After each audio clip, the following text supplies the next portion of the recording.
60-40 का जो आंदोलन चला लगभग एक महीना, इसके बाद जो अवकाश हुआ है उसके बारे में आप क्या कहना चाहते हैं? एक महीना नहीं, पिछले 6 महीना से लगातार निरंतर आंदोलन चल रहा है वो संवैधानिक तरीके से। और ये सरकार हमारा आंदोलन को ध्वस्त करने के लिए बार बार साजिश और षड्यंत्र रचते आ रही है। लेकिन पूरे झारखंड प्रदेश के 5 प्रमंडल के 24 जिला के तमाम समाज के लोग ने चट्टानी एकता का परिचय देते हुए ऐसा ऐतिहासिक आंदोलन किया है जो झारखंड बनने के 23 साल के बाद लगातार 48 घंटा 2 दिन और 31 दिवसीय 4 चरणों का आंदोलन आज तक नहीं हुआ। और निश्चित से हम ऐलान कर रहे हैं आज विनोद बाबू के जन्मभूमि और डॉक्टर कॉमरेड ए.के. राय के कर्म भूमि धनबाद की धरती, बलियापुर की धरती से कि 60-40 नहीं चलता, 60-40 नहीं चलता। चूँकि अगर 60-40 चलता इस झारखंड में तो झारखंड का गठन क्यों हुआ था रे? इसलिए ना कि 60-40 नहीं चलता। एक तरफ यहाँ के सत्ता पक्ष के 42 विधायक समेत 72 विधायक लिखित रूप से देते हैं 60-40 नहीं चलता, और दूसरी तरफ जेएसएससी से वैकेंसी निकाल रहे हैं 60-40 चलता। और 60-40 चलता कहने का मतलब कि जो अगल बगल पड़ोसी राज्य के जो माफिया लोग हैं जो इस राज्य को लूटना चाहते हैं, और ये 60-40 का मामला हम बार बार कर रहे हैं कि ये सिर्फ नौकरी की लड़ाई नहीं है, यह लड़ाई यहाँ के माटी को बचाने की लड़ाई है, ये लड़ाई यहाँ की जल जंगल जमीन को बचाने की लड़ाई है, यह लड़ाई यहाँ की भाषा संस्कृति रीति रिवाज परंपरा को बचाने की लड़ाई है। और ये लोग 60-40 ला रहा है और 40 के तहत बाहरी माफिया को बुला रहा है और यहाँ के जल जंगल जमीन को बेचने का साजिश रच रहा है, भाषा संस्कृति रीति रिवाज परंपरा को ध्वस्त करने की साजिश रच रहा है। तो हम कह दे रहे हैं कि यहाँ की जल जंगल जमीन पहाड़ पर्वत खनिज संपदा यहाँ का एमएलए एमपी मंत्री का नहीं है, झारखंडियों का है और झारखंडी बचाएगा।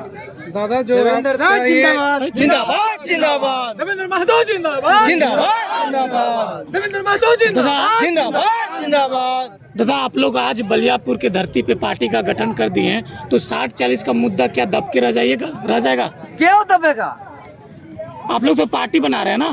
तो 60-40 हम तो बार बार कर रहे हैं कि हम लोग बजट सत्र के दौरान का है, हम लोग जो है कि शीतकालीन सत्र के दौरान का है कि 60-40 को वापस करके खतियान आधारित संवैधानिक नियोजन नीति लागू करके जो विभिन्न विभागों में 3.5 लाख से ज्यादा रिक्त पद है उसमें झारखंडियों को नियोजन करिए, नौकरी दीजिए। मान लीजिए चुनाव से पहले अगर स्टूडेंट के हित में नियोजन नीति बनाती है सरकार और 1932 लागू करती है सरकार, तो क्या आप लोग चुनाव में उतरेंगे या नहीं उतरेंगे? देखिए हम स्पष्ट कर रहे हैं, बार बार हम लोग स्पष्ट कर रहे हैं कि अभी मानसून सत्र कुछ दिन बाद होने वाला है। मानसून सत्र पे ये सरकार हम ऑन रिकॉर्डेड कैमरा कर रहे हैं कि मानसून सत्र के समय 60-40 को वापस करें और खतियान आधारित नियोजन नीति करके झारखंड के जितने भी रिक्त पद हैं लगभग 3,52,000 से ज़्यादा उसमें झारखंडियों का नियोजन करें, क्योंकि ये सरकार आने से पहले कही थी कि पहला सत्र में हम खतियान आधारित स्थानीय नीति नियोजन नीति लाएंगे, ओबीसी को जो है 27% रोजगार देंगे, प्रति वर्ष जो है कि 5 लाख नौकरी देंगे, बेरोजगारों को बेरोजगारी भत्ता देंगे, यहाँ के गरीब किसान मजदूर को सालाना 72,000 का राशि देंगे, यहाँ के स्वरोजगार चाहने वाले गरीबों को 15,000 का अनुदान राशि देंगे। लेकिन आज देख रहे हैं एक भी वादा पूरा नहीं हुआ। दादा राजनीतिक पार्टियों का कहना है कि ये छात्र जो है ये छात्र नहीं है, ये राजनीति करने आए, ये 60-40 का बस मुद्दा लेके आए, इनको बस राजनीति करना है। और कहीं ना कहीं आप लोग आज राजनीतिक पार्टी का गठन कर दिए, तो ये बात तो उनको सही होती दिख रही है। भारतीय संविधान क्या यहाँ का एमएलए एमपी को ही एमएलए एमपी बनने का अधिकार देती है कि लोकतांत्रिक देश में जो एमएलए एमपी बन करके झूठे वादा करके यहाँ का सिर्फ अपना सील सिग्नेचर यहाँ के कमीशन के लिए, यहाँ का गलत तरीके से उद्योग धंधा सेट करने के लिए, यहाँ का अवैध तरीके से जल जंगल जमीन का लूटने के लिए सिर्फ बना है। अगर लोकतांत्रिक देश पे यहाँ के नेता मंत्री अपना कर्तव्य को अधिकार को नहीं समझेंगे और यहाँ सिर्फ लूटने के लिए आएंगे, तो भारतीय संविधान लोकतांत्रिक देश में हमें अधिकार देती है कि आज के छात्र कल के एमएलए भी बनेंगे, एमपी भी बनेंगे, सांसद भी बनेंगे, मंत्री भी बनेंगे, कैबिनेट भी संभालेंगे और जो है कि मुख्यमंत्री प्रधानमंत्री सब बने। क्यों नहीं बनेंगे? जब ये लोग चला नहीं रहा अच्छा से, तो आज देख रहे हैं जो सरकार का 4 साल होने वाला है, एक पॉलिसी बता दीजिए, एक वादा बता दीजिए पूरा ऑन कैमरा, यदि वो पूरा किए तो एक वादा, एक वादा सरकार बोल रही है कि हम 1932 का लाएंगे, लेकिन अपोजिट पार्टी जो है दबाव डाल रही है। अपोजिट पार्टी से क्या लेना देना है? ये क्या मतलब बात है, बेमतलब वाला बात है। आपके पास पूर्ण बहुमत की सरकार है, और जो है कि यहाँ स्थानीय निवासी की परिभाषा किया जा रहा है, जबकि स्थानीय निवासी मतलब जो किराए में रहते हैं, निवासी मतलब जो भाड़े में रहते हैं, निवासी मतलब जो आके जो है कि मेहमान में रहते हैं, वो निवासी है। इस राज्य में स्थानीय निवासी का परिभाषा नहीं होगा, इस राज्य में स्थानीय व्यक्ति का परिभाषा होगा। आपको आश्चर्य से हम बता देंगे कि इस सरकार को चलाने के लिए 32 जो एडवाइजरी जो एडवाइस देते हैं, जो 32 सदस्य कमेटी होता है, उसमें से 30 बाहरी है। ओनली 2 ऐसा, ओनली 2 झारखंडी है। आप बताइए 30 बाहरी हैं, ये सरकार क्या नीति बनाएगी जी? उसको ये जी बनाया है जो है कि बाबूलाल के समय में जो वकील ने जो है कि जिसको खारिज किया था हाईकोर्ट में जो है 1932 के खतियान को, आज उसको जो है ये एजी बना दिए हैं झारखंड सरकार का। आप जेएसएससी का चेयरमैन देखिए सुधीर त्रिपाठी, जो है कि बाहरी गलत तरीके से बने हुए हैं। पूर्व में वो जेपीएससी का चेयरमैन रह चुके हैं, और संविधान कहता है कि जो जिस राज्य का लोक सेवा आयोग का चेयरमैन रह चुका है, वो उस राज्य का कर्मचारी चयन आयोग बोर्ड का चेयरमैन नहीं बन सकता है। या तो दूसरा राज्य का लोक सेवा आयोग का चेयरमैन बन सकता है, या तो सीधा केंद्र का जो है कि यूपीएससी का चेयरमैन बन सकता है। कैसे सुधीर त्रिपाठी गैर तरीके से जो है कि यहाँ जेएसएससी का चेयरमैन बना? आज जेपीएससी में देखिए जितने मेंबर हैं, जितने सदस्य हैं, अध्यक्ष पद छोड़ के सारे बाहरी हैं। आज झारखंड का एग्जाम लेने वाला एजेंसी बाहरी, सेक्रेटरी बाहरी, अध्यक्ष बाहरी, परीक्षा लेने वाले बाहरी, कॉपी काटने वाले बाहरी। यहाँ के छात्र पढ़ लिख के क्या करेंगे? किसको नौकरी मिला? देख रहे रिजल्ट दादा, और ये लोग बड़ी बड़ी बातें करता है, कुछ नहीं चलेगा। अब हम लोग जाग गए हैं, आंख पे आंख गड़ा के सवाल कर रहे हैं, तो इन लोग का पेट में दर्द हो रहा है। अभी सब नहीं चलेगा। माता जिंदाबाद, माता जिंदाबाद। दादा, आज आप राजनीतिक पार्टी शामिल हो चुके हैं एक तरह से, और अगला साल इलेक्शन है, तो आप इलेक्शन का तैयारी कीजिएगा ना आंदोलन कीजिएगा? क्योंकि ये 60-40 के जब आंदोलन हुआ तो इसमें हमारे माताएं बहनें यहाँ तक कि लाठी भी खाएं। अब वो देखेंगे कि हमारे जो छात्र नेता थे, जो अगवा थे, वो अब नेतागिरी कर रहे हैं, कहीं ना कहीं राजनीति में आ रहे हैं। आंदोलन जो साइड में कर दिया गया, देखिए उसके बारे में क्या बोलिएगा? इस बात को समझिए मीडिया महोदय, जो है कि क्रॉस क्वेश्चन करके डाइवर्ट नहीं करना है। जो राजनीतिक होता है उसमें आंदोलन का अहम भूमिका होता है। बिना आंदोलन से आप राजनीति का पृष्ठभूमि तैयार नहीं कर सकते। अब इतिहास गवाह है, चाहे ममता बनर्जी का सरकार देख लीजिए, चाहे केजरीवाल का सरकार देख लीजिए, चाहे झारखंड में वर्तमान झारखंड मुक्ति मोर्चा का सरकार देख लीजिए।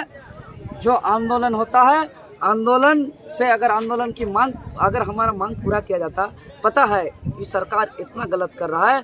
सिल्ली में बता दें, जो हम लोग का 48 घंटा का लगातार 10-11 जून का बंदी था, हम लोग जब सिल्ली क्षेत्र से गुजर रहे थे बनता से आगे, जब हम लोग चूँकि रात में भी छुट्टी नहीं था, लगातार बंदी था, हम लोग बंदी बोल रहे थे, तब हम लोग का सिल्ली थाना में झूठा एफआईआर किया गया है। यहाँ का सिल्ली का बड़ा बाबू फंसेगा, अनगढ़ा का डीएसपी समेत वहाँ के जितना पुलिस सिपाही में सम्मिलित अधिकारी प्रशासन है, सब फंसेंगे।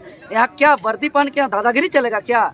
हम लोग किसी से नहीं डरते हैं। हम लोग सर में घर में सर रख के कमर में कफन बांध के निकले हैं लड़ाई लड़ने के लिए, राज्य को बचाने के लिए। बता दे रहे हैं हम लोग फर्जी एफआईआर क्या किया है कि 2 घंटा सिल्ली बनता के सामने जो है कि रोड को जाम कर दिया है, एम्बुलेंस को रोक दिया है, तेज धारदार हथियार लेके चल रहा है, पुलिस को धक्का मुक्की किया है। अरे इतना दिन दहाड़े झूठ! हम लोग दिन में गुजरे भी नहीं, हम लोग रात में गुजर रहे थे, चल रहे थे। 1 मिनट का भी सड़क जाम नहीं है, पूरा ग्रामीण गवाह है। और ये भी गवाह है, और एक मीडिया बंधु का कैमरा का माइक भी चौथे स्तंभ को तोड़ा गया, उसमें स्पष्ट दिख रहा है कि पुलिस एकदम बड़का पेट निकाल के बैठा हुआ है और पैसा उगाही कर रहा है बालू से, और लगातार बालू का गाड़ी चल रहा है बगल से, और जो है कि वो कैमरा पे साफ दिख रहा है, जबकि अभी अवैध है बालू का। वो अपना बचाव करने के लिए हम छात्रों पे झूठा एफआईआर करते हैं। ये लोकतंत्र है महोदय, लोकतंत्र, ये डेमोक्रेसी है महोदय, डेमोक्रेसी। ये तानाशाही नहीं चलेगा। और वहाँ के स्थानीय विधायक हो, स्थानीय सांसद हो, मौन रह के समर्थन दे रहे हैं अधिकारी पदाधिकारी का, एक एक चीज का हिसाब लिया जाएगा। अब गलत नहीं चलेगा इस राज्य के अंदर। दादा, ये आंदोलन को लेकर 60-40 के विरोध में कोई निष्कर्ष नहीं निकला, हेमंत सोरेन बैकफुट पे आए नहीं। अब आप लोग आगे की रणनीति इसीलिए तो हेमंत सोरेन को 2024 में कुर्सी से खाली करेंगे। कहीं ऐसा नहीं तो आप लोग का ऐसा नहीं होना चाहिए कि आप लोग रोटी सेकने के लिए राजनीति में आ रहे हैं? अच्छा, रोटी सेकने का क्या? हम देखिए India is union of state. यहाँ DOPT का रूल कहता है कि ऑल इंडिया का 3rd और 4th ग्रेड उसी जिला का होना चाहिए, जिस जिला का है, उसी स्टेट का, उसी जिला का। लेकिन आज देख रहे हैं 40% बाहरी माफियाओं को बुलाया जा रहा है और आज 6 महीना से लगातार आंदोलन कर रहे हैं। आप हमारा विज्ञापन में एक शब्द नहीं जोड़े, आप कुर्सी में अगर हम लोग चुनाव में नहीं आएंगे तो फिर बैठेगा कौन? फिर वही लोग रिपीट बैठेगा ना।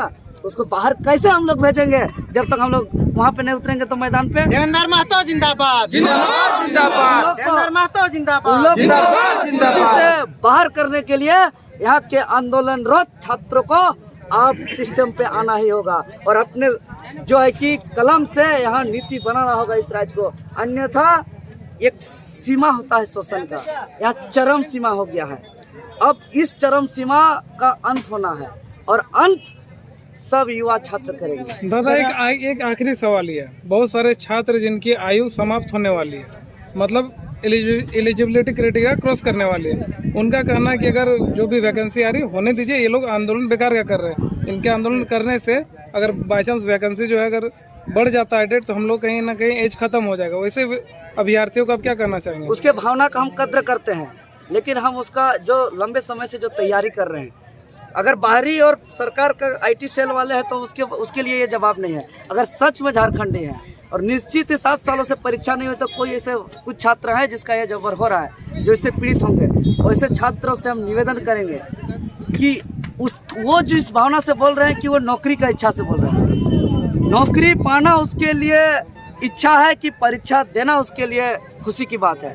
परीक्षा तो आदमी WhatsApp ग्रुप में भी दे रहा है, परीक्षा तो उन्होंने जो है कि कई ऑनलाइन भी दे रहा है, लेकिन उस परीक्षा देने का क्या मतलब है जिस परीक्षा से झारखंडियों का चयन ना हो और जिस विज्ञापन में झारखंड शब्द का जिक्र नहीं है, वो विज्ञापन झारखंडियों का कोई काम का नहीं है। क्योंकि आप मास्टर डिग्री किया, 99% आपको दे दिया, उस सर्टिफिकेट में आपका नाम नहीं है, तो कितनों % दे दे, कहीं का सर्टिफिकेट दे दे, आपका किस काम का है। उसी प्रकार यहाँ झारखंड का विज्ञापन में झारखंड शब्द का जिक्र नहीं है। मतलब देखिए जाके दिल्ली में हाउसफुल नोट्स बेचा जा रहा है, क्लास चल रहा है, लखनऊ पे क्लास चल रहा है झारखंड का कोर्स का, आपका पटना पे क्लास चल रहा है। अब यहाँ के छात्र कहाँ जाएंगे? 3rd और 4th ग्रेड में उसके लिए ब्रैकेटिंग नहीं है। अरे 5वीं अनुसूचित क्षेत्र में, 6ठी अनुसूचित क्षेत्र में कोई ब्रैकेटिंग नहीं है, कोई भाषा, रीति रिवाज, संस्कृति, परंपरा, खता खतियन, वही कुछ भी कागज नहीं मांगा जा रहा है। यह किसके लिए है, इस बात को समझना होगा। अगर हम बड़ा बदलाव के लिए कुछ निजी चीज़ को त्याग करना पड़ता है। बड़ा अभी अगर हम इस चीज़ को नहीं सोचेंगे तो जो लोग आएंगे बाहर से, ये कम से कम तादाद संख्या में भारी मात्रा पे, तो वो एक दिन के लिए नहीं आएंगे। वो लोग आएंगे तो उसका ऑन एवरेज मान लीजिए 20, 25, 30 साल होगा। मान लीजिए ऑन एवरेज 25 साल भी मानते हैं तो अपना आयु का 35 साल यानी 2058 तक इस राज्य को लूटेंगे। यहाँ इस राज्य का सरकारी तंत्र को गुलाम बनाएंगे। शहर इतना तादाद बाहर की संख्या से आएंगे तो ये राज्य जो है कि भ्रष्टाचारियों का एक बहुत बड़ा गैंग बन जाएगा। और जो झारखंड आज हरियाली जो है कि नदी नाला पहाड़ पर्वत से लहलहाते खूबसूरत झारखंड देख रहे हैं ना, ये झारखंड भ्रष्टाचारियों का अड्डा और कचरा का डब्बा बन जाएगा और हम लोग कहीं के नहीं रहेंगे। ये बात उस छात्र को समझना चाहिए जो छात्र कह रहे हैं कि मेरा ये जबर हो रहा है। अब क्योंकि आप अपने बच्चे के लिए भी सोचना होगा, आने वाले पीढ़ी के लिए सोचना होगा। भगत सिंह इसीलिए जो है कि सुभाष चंद्र बोस सबों ने अपना नौकरी त्याग करके इस देश के लिए लड़ा था, तो हम लोग को भी कुछ कुर्बानी देके इस राज्य को बचाना होगा। लास्ट सवाल बताओ, 60-40 का अगला आंदोलन क्या होगा या फिर इसी तरह से आप दब के रह जाएगा? आंदोलन अभी रणनीति हम लोग तैयार करेंगे पूरे राज्य से। हम लोग कुछ ही दिन के अंदर रांची में 24 जिले के जहाँ जहाँ मसाल जुलूस निकाला गया है, जहाँ जहाँ ढोल नगाड़ा बजाया गया है, जहाँ जहाँ से विधायक सांसद से लिखित समर्थन लिया गया है और जो भी लिए हैं, जो भी नेतृत्व किए हैं, सभी लोगों का, सभी छात्रों का जो है कि हम लोग एक मनन चिंतन और समीक्षा बैठक रांची में बुलाने वाले हैं और उस दिन बहुत बड़ा ऐलान होगा। या तो अनिश्चितकालीन हम लोग अनिश्चितकालीन कुछ करेंगे जिसमें सरकार का हालत खराब होगा। ठीक है दादा, जोहार। जोहार दादा।